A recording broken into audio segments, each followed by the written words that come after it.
Hello my cuties, চলো আজ তোমাদেরকে ঘুরে দেখাবো জয়পুরের ফেমাস দি ওজি হাওয়া মহল। আগের পার্টেই তো তোমরা দেখেছো আমরা বাপু বাজারে শপিং করতে গেছিলাম।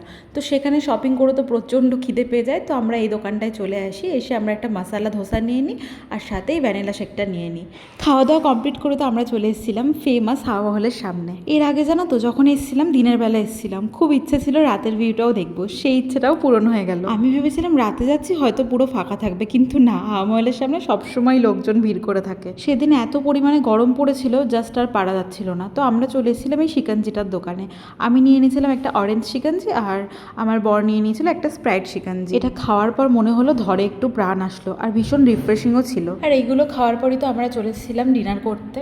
আর জয়পুরে যতবারই আসি খাওয়া নিয়ে ঝামেলা তো হবেই আমাদের। অনেক খুঁজে এই দোকানটাই পাওয়া গেছে, তো এখানেই আমরা খাওয়া দাওয়া করে নিয়েছি। চিকেনের ডিশটার না আমার ঠিক নাম মনে পড়ছে না, কিন্তু খেতে বেশ ভালো ছিল। তারপর দেখো স্টেশনে চলে এসেছি। সারাদিনের ধকল সামলে শরীরে আর একদমই এনার্জি ছিল না। জয়পুরের ফুল ভিডিও আসতে চলেছে খুব তাড়াতাড়ি। ভিডিওটা কেমন লাগলো কমেন্টে কিন্তু অবশ্যই জানিও। টাটা।